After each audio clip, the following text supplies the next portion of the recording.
Howdy. Hope all of you are having a great weekend. No, I do not need picture in picture. Still just trying to pull up the live Sticks and Stones on YouTube.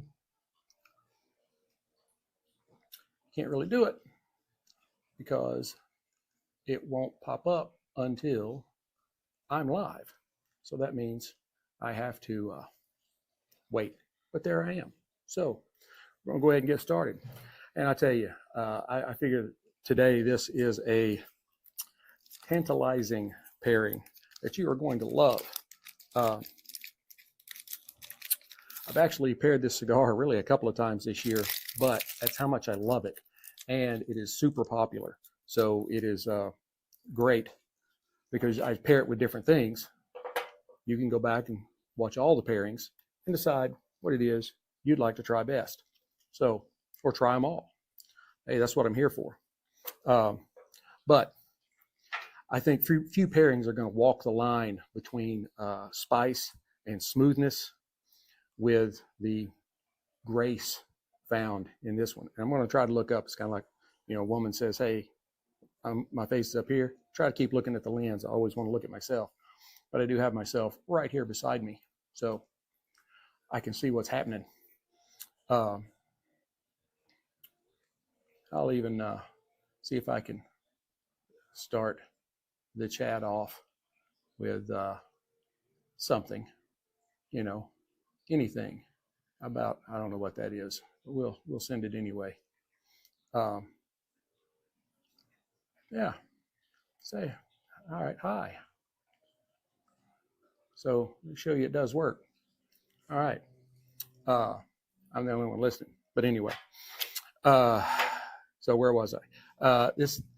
The spirit, I think, has got a very bold character. And that spirit is E.H. Taylor, Straight Rye. And I think I found a worthy companion for it in the aging room Nicaragua Maestro. Tip of the hat to Rafael Nodal. For those of you that don't know, Rafael is the mastermind behind these, and all of these aging room cigars, like this one is the Maestro, they all have something to do with music. So he is big into music, and he is an accomplished piano player. I've heard him. Unfortunately, not live, Rafi, if you're listening.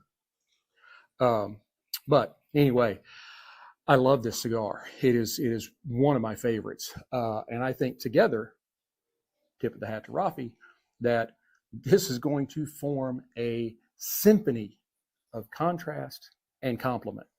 I think the dialogue that will take place between the sweet rye spice and this earthy Nicaraguan complexity is going to be wonderful. Oh, I didn't show you the bottle. E.H. Rye. E.H. Taylor, Straight Rye. I guess you could abbreviate it, E.H. Rye. But now this is a bottle and bond. Has to meet a bunch of extra government regulations to be called bottle and bond. Bottle and bond is very popular right now. Doesn't mean a whole lot. It's just that there's been more regulations that you've had to adhere to. This is crafted from a mash bill that completely omits corn altogether. And it is the standout rye in the Buffalo Trace portfolio. It has a composition of rye and malted barley, even though we're not really sure exactly what percentage it is. And I think we're going to find out that it's bright and kind of spicy. It's going to have a nice complexity to it with some of the things that Kentucky whiskey is known for.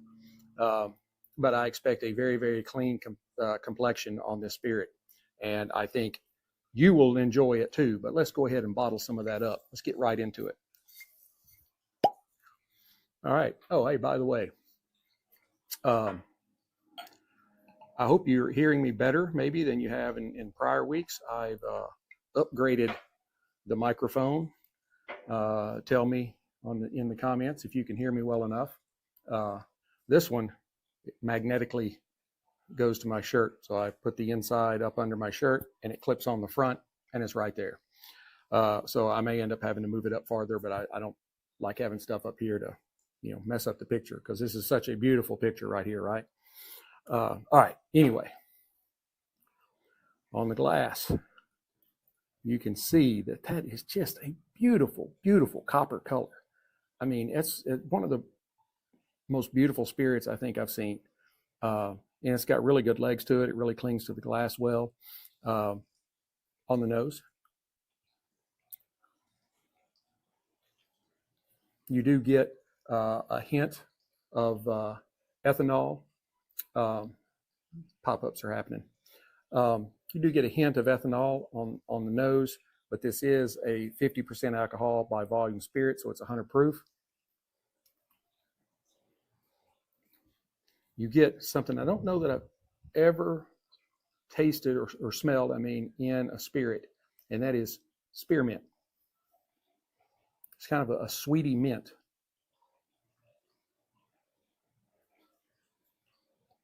And I get baking spices along the lines of cinnamon, nutmeg, maybe a little clove in there, some fresh grain, and a really nice kind of subtle note of caramel, just bringing in a little sweetness to it. Now, on the palate,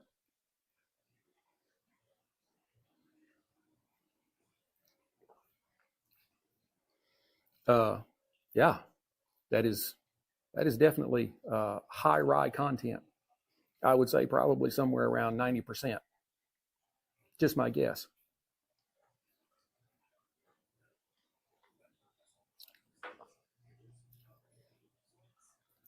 It has got a lot of rye spice on the palate.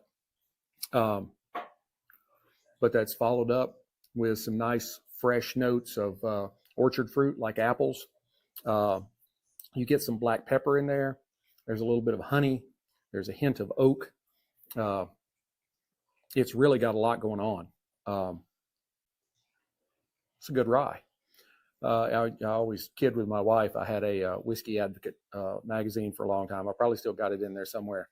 And the cover was Rye's Making a Comeback. And I always tell her, I'm like, Rye's making a comeback. So,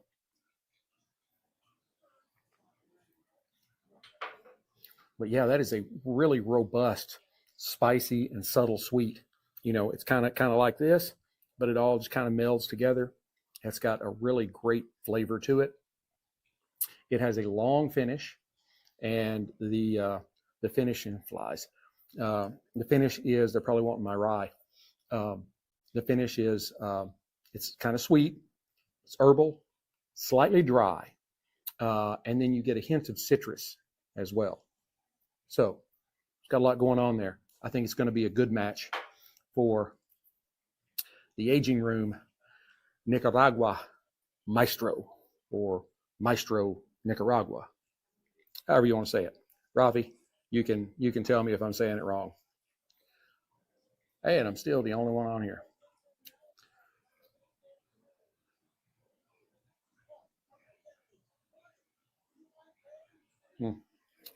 Okay, anyway.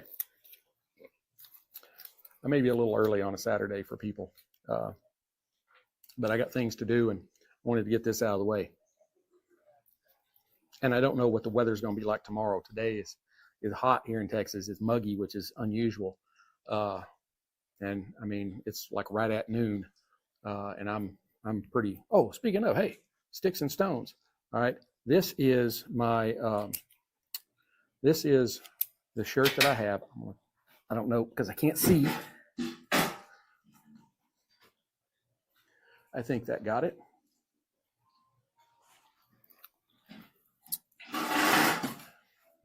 I'll know in just a few seconds because I'll see it on YouTube. But Sticks-n-Stonez shirt that is in the Amazon store, Sticks-n-Stonez, just like it is on here, Sticks-n-Stonez, STICKS-N-STONEZ. Oh yeah, there it is. Oh, it did pretty good. And it's got the Isaiah 6:8, 6:4. It's Isaiah 6. But anyway, It's and then the Lord said, whom shall I send, and who will go for us? And the reply is, I am here, Lord, send me. That shirt is available on the Amazon store. It's been my biggest selling item so far. Father's Day is coming up. 4th of July is coming up. It comes in some really great colors. And it's all just the flag and Sticks-n-Stonez on the front, and then that on the back. That's it. You'll love it. I guarantee you.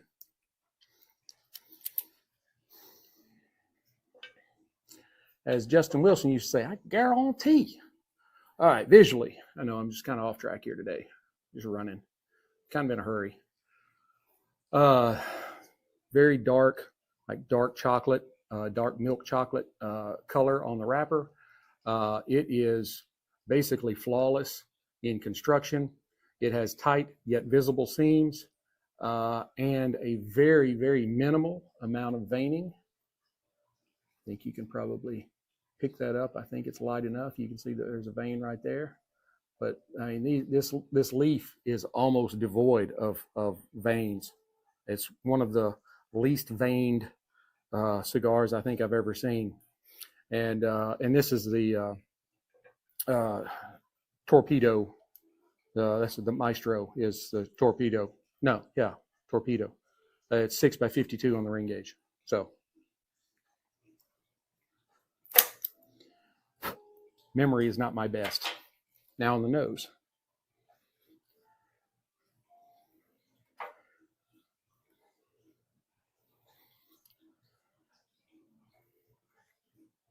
And this is a Nicaraguan puro. The binder, wrapper, and leaf are all Nicaraguan tobacco. This was the 2019 Cigar of the Year, Cigar Aficionado, #1. It has got a really nice, robust earthiness to it on the nose. There is kind of a refined kind of sweetness to it, and some hints of like cedar, and maybe some hints of chocolate or mocha, something along those lines. I am ready to get this going. And man, we are cooking on time. Cold draw first.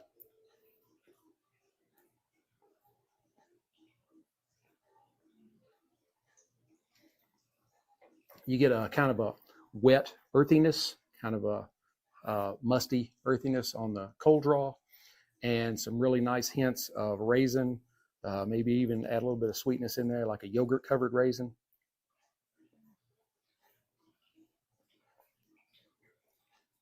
Yeah, there's not a ton of sweetness on it, but there is a little bit, just enough to let you know it's there. The cold draw is fairly simple, but I believe we're going to find this thing has more to offer when we light it up. We'll toast it up here.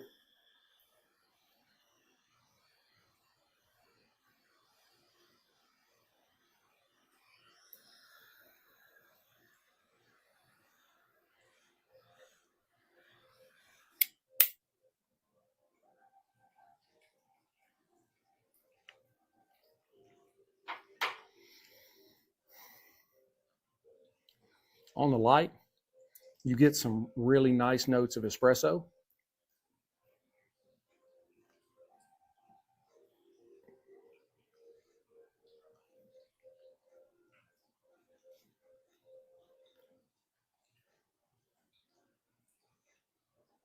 I get some a little bit of chocolate.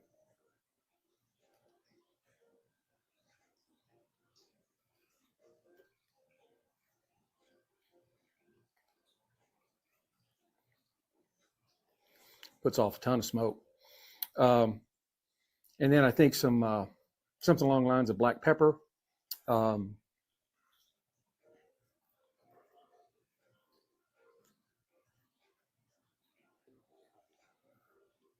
Some cedar.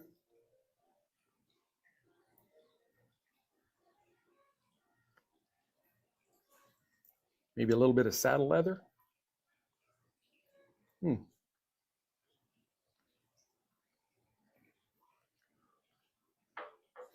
And you get an almost kind of floraliness on the retrohale coming out the nose. with just a little bit of kind of a lemony citrus tartness. I was trying to say citrus and tart at the same time. Sartness, something like that.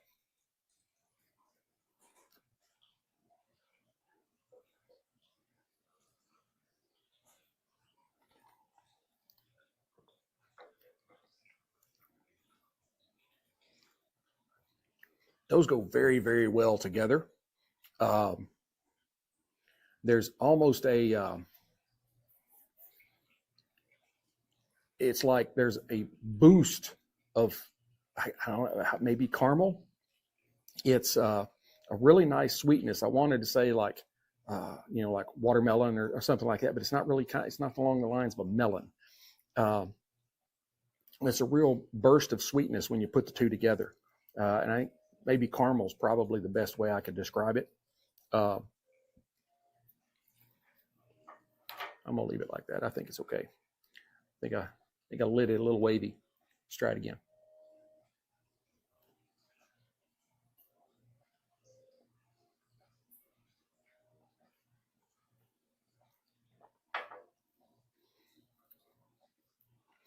Yeah, the cigar's espresso and chocolate notes kind of coax out a deeper sweetness in the rye. Like I just said, it's kind of like a caramely sweetness. And it does kind of tamp down the more dominant like pepper elements on the rye. Rye is a spicy spirit. It just is. That's rye. It's like if you're eating a Reuben, we've got the marbled rye bread, and it's got a little bit of spice to it. But yeah, it really enhances the whiskey's caramel and oakiness.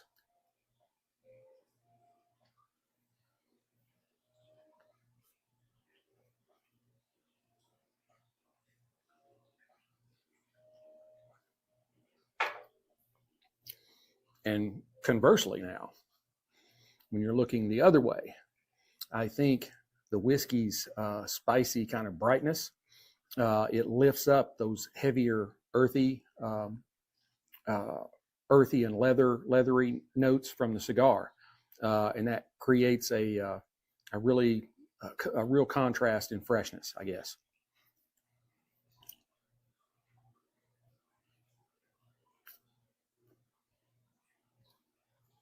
I really do love these cigars. Rafi, dude, props. You did a great job. I've had the Sonata. The Sonata for me is a little bit harder to get, but it has a really good cigar as well. And then I may butcher this up, but dude, so don't get on me too hard. But I see you posting about it all the time, and we can't get it yet. And that's the Boheme. I think that's what it's called.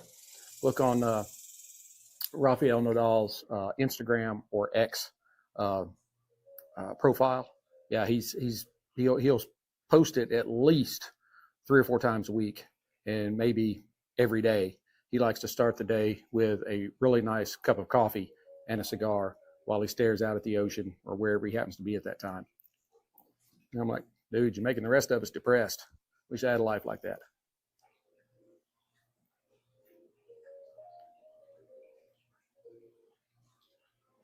That is just a really, really smooth and mellow cigar. Not harsh at all.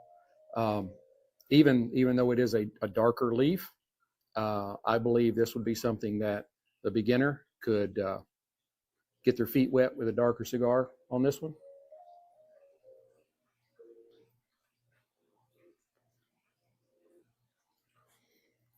Turn that volume down just a little bit. I got a little like elevator music playing in the background, but I don't want them to give me any kind of copyright infringement because I'm playing music so I have something to listen to, not so you have something to listen to. Because when I started, the pool had just kicked on and wasn't bubbling yet. We got a spa pool, 1 unit, all circulates with the same thing, and there's a little waterfall there. That's what you hear trickling. It's not me.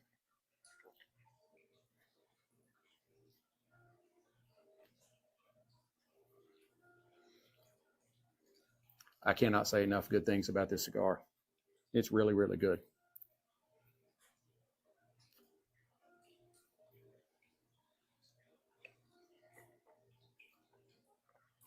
And if it's first time watching, this right here doesn't mean anything. I just like it.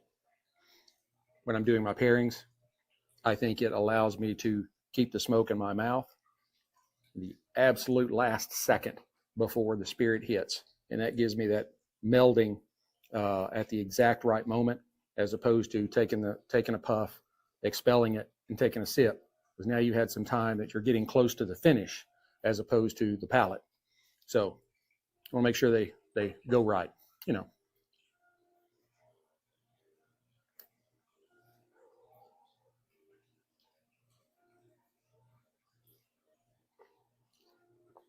And I love watching the smoke hang in the glass. It kind of gives me one of those old horror movie, you know, Frankenstein, that kind of stuff. I just think it's funny and cool.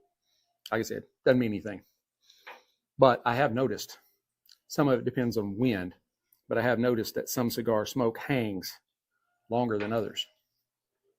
So now that we're getting close to about an inch in, a really nice, fairly sharp burn line. You know, you got a little hump right there. Could be my lighting, but other than that, and just, let me hold this up here where you can see it. I mean, just beautiful, beautiful stacks of white ash. I mean, there's not even any gray in there. It's just white. It's beautiful.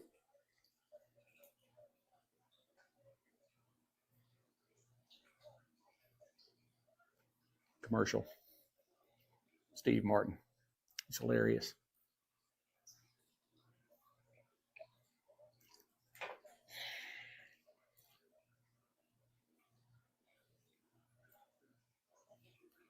Kind of showing my age, but I can remember when he was when he would come in and do like little stand-up sets, and then sit and talk to Johnny Carson on the Tonight Show when it was actually the Tonight Show. Hadn't been the Tonight Show since. Jay Leno, he did okay. I like Jay. I hadn't liked anybody else since. As a matter of fact, I cannot even tell you the last time I watched the Tonight Show. I haven't watched a single episode since the dude that's on there now has been there. I can't remember the guy before that. May have been, I know Conan O'Brien was in there somewhere. That may have been the guy before this stooge. But yeah, Jay Leno was okay. He was okay. Just can't beat. And part of it was the era that Johnny was in. We're not in that era anymore. You know, you don't, people come out and it's like, if you want to see some of the funniest that you've ever seen, go onto YouTube and Google some old episodes of Johnny Carson when he was, when he'd be interviewing, especially Dean Martin. Dean Martin was one of the funniest dudes in an interview that you've ever seen. He didn't even have to be talking to be funny.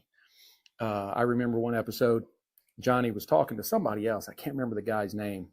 He's kind of a comedian. He was an actor. He wore glasses. He was a little bit older guy. And Dean had just been interviewed. So, you know, you just scoot over on the couch. Well, this is back in the day when you smoke pretty much everywhere. So Dean's sitting there with a cigarette and a glass of scotch. And he'll take a puff. And then the other guy was answering the question and wasn't looking. Dean would tap his cigarette into the dude's coffee cup. And then the dude would drink it. And Dean would never crack a smile. He just sat there because he's just drunk off his ass. All right. I didn't plan this very well. You may be able to hear that in the background. Testing the tornado sirens. I'm sorry. It's all right. I'm still the only one listening. So.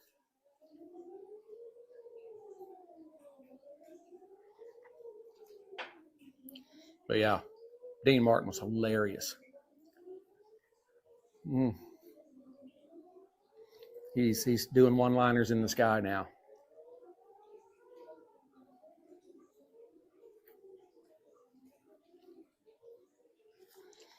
I came on early like this because I think some people are coming over to pool party this afternoon.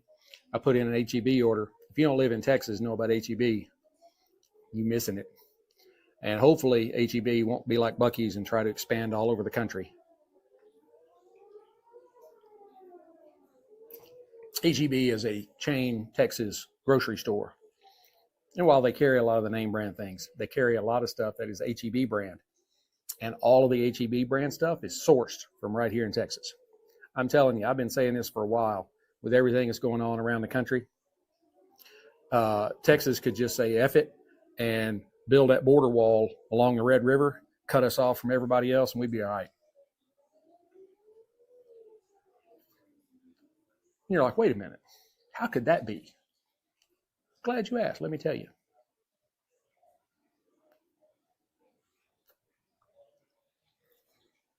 Texas is one of the largest states by land mass in the country. Alaska, yeah, but most of it's undeveloped. Everybody lives in a handful of villages, and Anchorage and Fairbanks. And then you got the capital, Juneau, that you cannot get to by road. You either have to fly in there or take a ferry. And that's the capital. But anyway, so you think about Texas. We've got the Permian Basin. We've got huge oil reserves. We've got natural gas reserves. We've got one, really kind of two. Brownsville has a port, but Houston is the main port. Huge port operation for shipping to come in and out.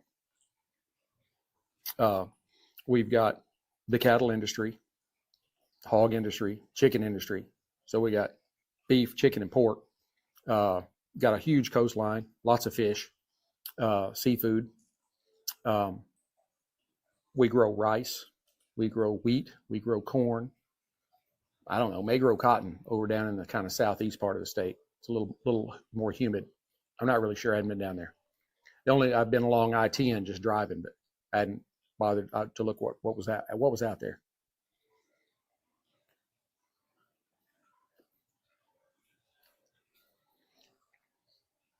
But you're like, yeah, but how are you going to operate?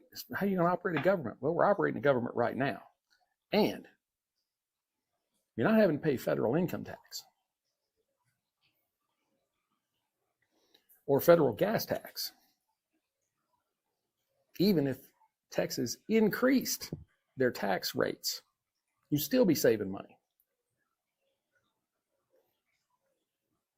We've got a full and functioning government.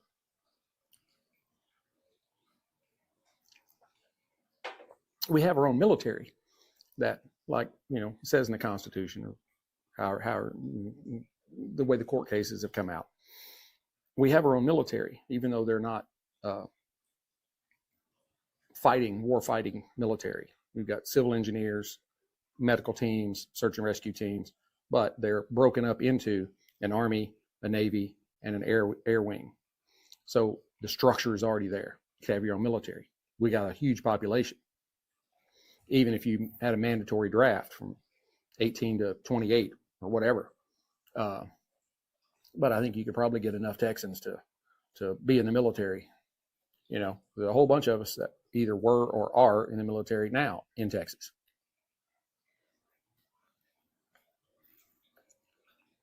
If they make me a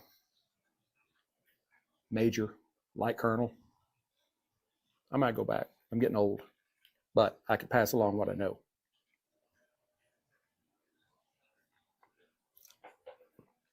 And to top it all off, to put the cherry on top of this delicious sundae, SUNDAE,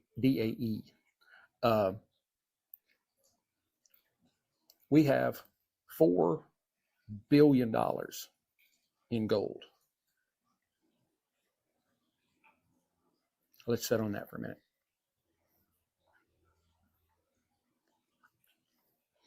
Oh, and let me also add that we have industry, manufacturing, Dell, now Tesla. I'll get to that in a minute. SpaceX. Who else has moved here? Toyota, their headquarters is here. Kubota, their headquarters is here. We have lots of manufacturing. we could exist on our own.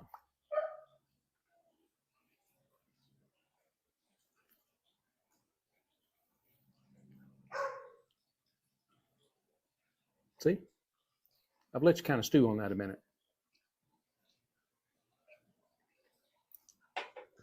But it is, I mean, I don't like it. I don't, ascribe to us, oh, we need to just create an insurrection, nothing like that. But like, look, you other 49 aren't making it. This is too much for us. We're going to go do our own thing. Yeah, but what about White v. Texas? I understand.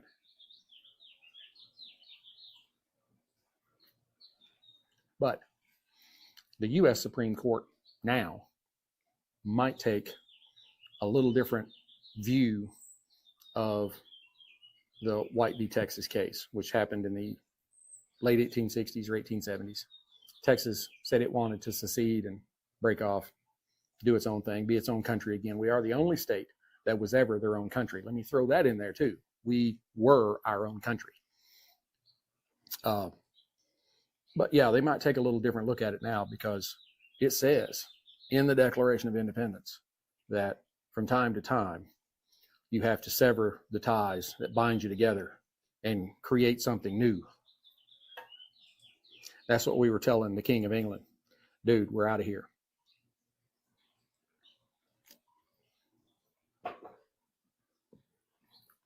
It's possible.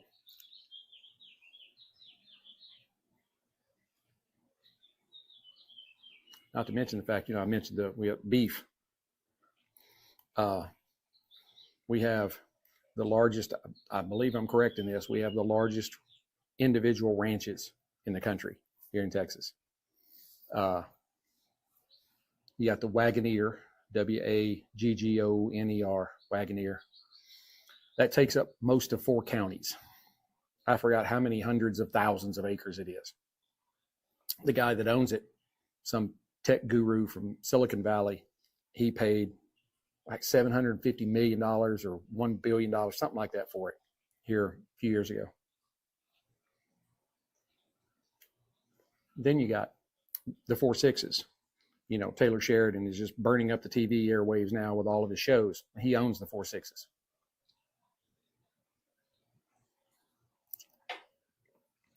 And there are parts of that ranch that you load your horses into a truck and you drive to the part of the ranch that you need to go ride in to round up cattle or whatever, because it would take you days to get there if you were trying to ride on horseback.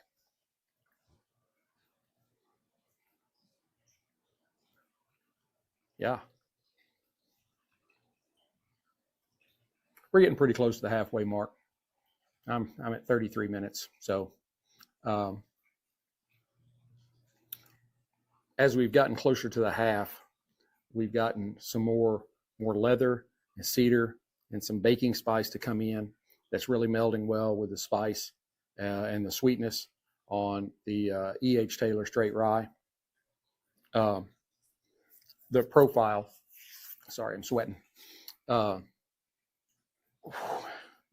has mellowed and gotten a little deeper, just as the rye spices have gotten, the edges have kind of given way a little bit to a more honeyed, I guess, mid-palate.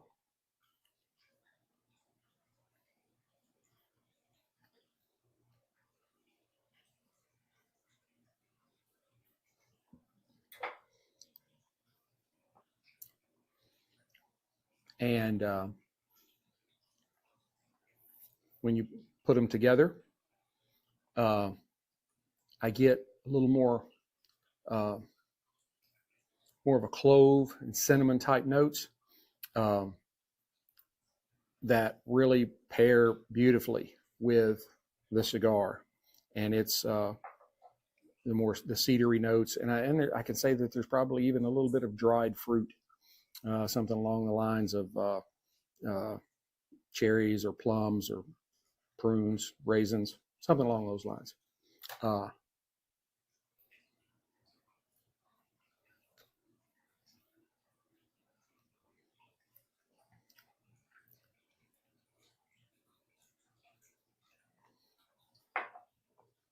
I can say on expelling the puff on that particular draw, you got, right as all the smoke left, just as I was bringing the glass up, you got a big hit of leather. This cigar will keep you guessing.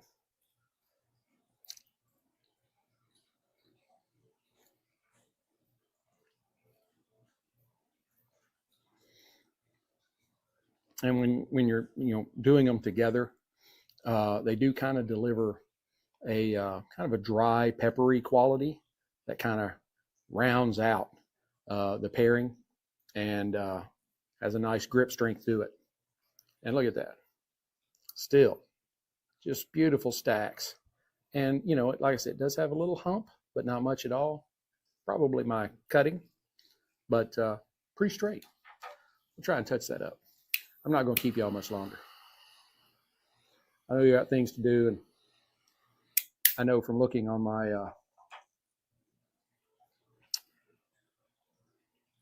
what am I looking on? Oh, my stats, that my average is only about listening to 16 seconds. So I basically get out, howdy folks, how are y'all doing today? And gone. Telling you, you got to listen to them all the way through. You find out a lot of stuff, not just about the cigar and pairing. You might not have known all the stuff about Dean Martin if you hadn't listened to it all the way through.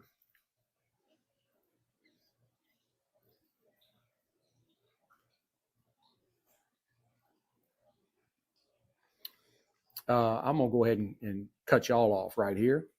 For probably another 15 or 20 minutes. I don't want to keep y'all that long, and you're starting to push an hour.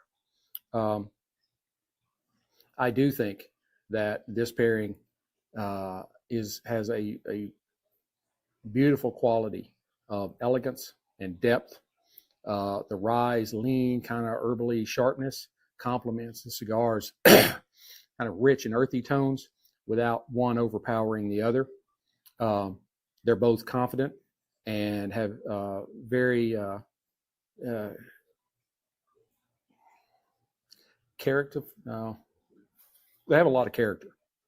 There you go. And you really have to be patient to really enjoy them all. The rye's 100 proof. You can be careful with that. You can see I didn't bother adding to my glass because I got things to do today. And if you are patient, you will really, really get to appreciate the layered personalities of these two expressions. You really will.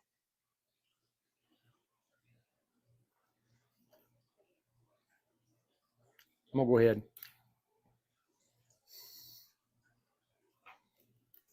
Yeah. Nice.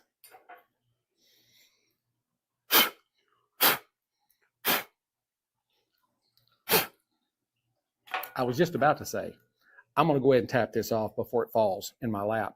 At least it didn't fall in my lap. It got on my keyboard, which isn't turned on. It's my iPad. It's where I keep all my notes and stuff at. Overall, I would say this is a very high character pairing for those that really appreciate kind of a dry spice and really great depth without an overwhelming amount of sweetness. Just enough sweetness to keep you interested. So I give it a 92 out of 100. That sounds good. Again, Sticks-n-Stonez, Amazon store.